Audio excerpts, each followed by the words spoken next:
Hi, I'm Noah Richler. Let me share with you a great moment in the literature of Montreal. The scene is Bonaventure Station, Place Bonaventure, and troops are leaving to fight the war in Europe.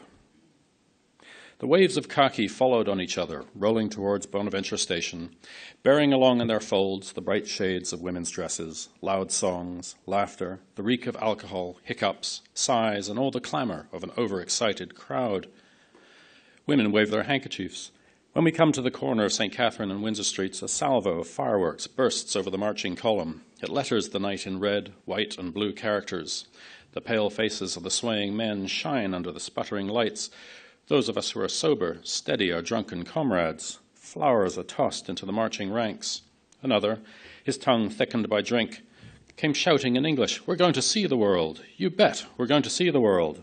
From all sides came the signs of an unwholesome and artificial exuberance. Sleek men standing on the broad white steps of the Windsor Hotel throw packages of cigarettes at us. Drunken, spiked heels crush roses and cigarettes underfoot. All day long, the military police have been rounding up our men in saloons, in brothels. We're heroes, and the women are hysterical now that we are leaving. They scream at us, "Goodbye and good luck, boys." Some of you will remember this scene from Gabrielle Roy's The Tin Flute, her novel of working-class Saint-Henri, written in 1945, that describes at one point the bawdy gaiety of troops off to fight in World War II.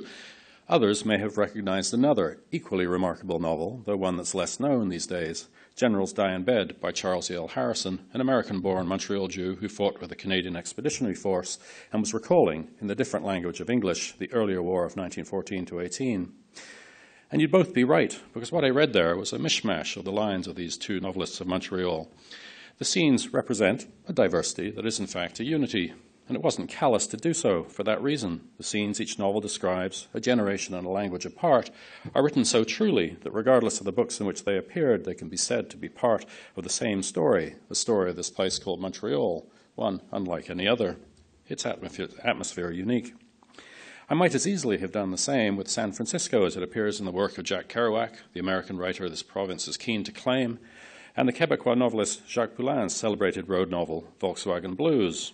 Or I could have done so with passages venerating the educated woodsman in the Quebecois novelist Louis Hamelin's collection Sauvage, and numerous parts of the New Brunswick writer David Adams Richard's canon. The aims of the last two writers' stories being to shock the Canadian reader with the knowledge that the worker, too, may be versed in Shakespeare or Tolstoy. How is it that the concerns of these two novelists, or these several novelists, were so alike?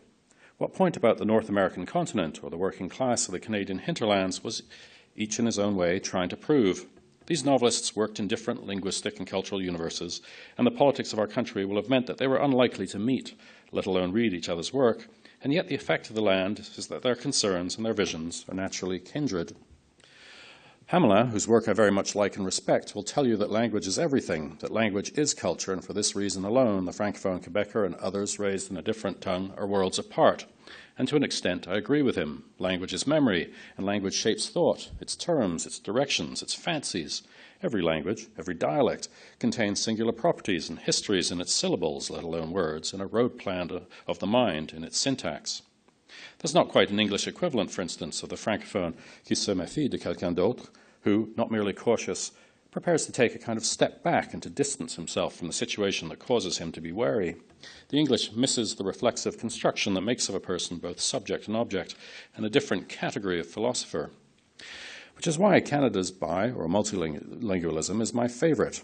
At our best, when mining and not policing language is what we're up to, we're not like the Swiss, for instance, the federation of which is divided into three neat, orderly linguistic pockets living side by side.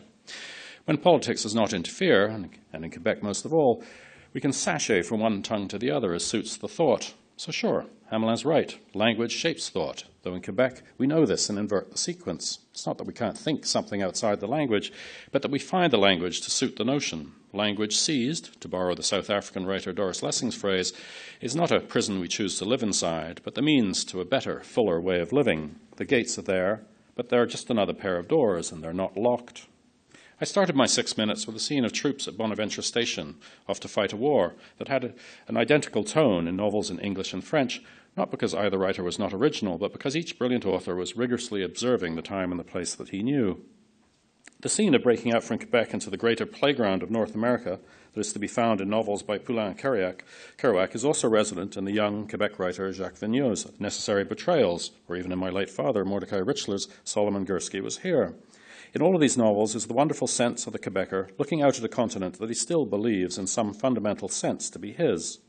Paltry historical occurrences like the settlement of the rest of Canada or the rise of the United States are frivolous things that happened afterwards.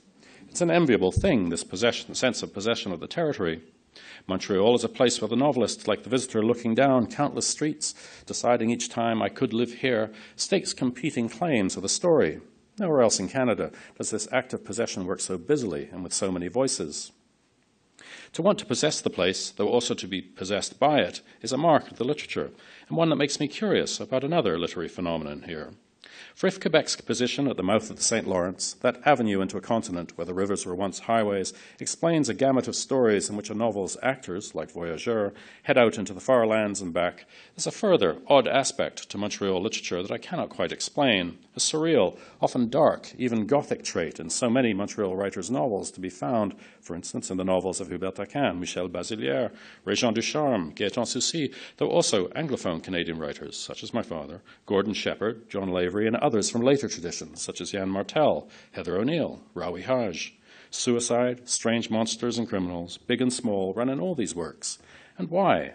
Why in Montreal do we live so comfortably with these? Does it come from living in the shade of the mountain with its odd-lit cross on top? From the collective memory of Jesuit martyrs dying for not much, and their recollection in the violent history of Jesuit relations often having the quality of fiction, these first myths of a place, or is it the habit of living in a place founded on a sometimes absurd civil uncertainty? It cannot be explained by language alone, as these and other ideas unify Montreal's communities across it. Language accounts for a lot. It's a first expression of the diversity we're contemplating. But it's place that trumps it, and in that realization is a kind of freedom. Thank you.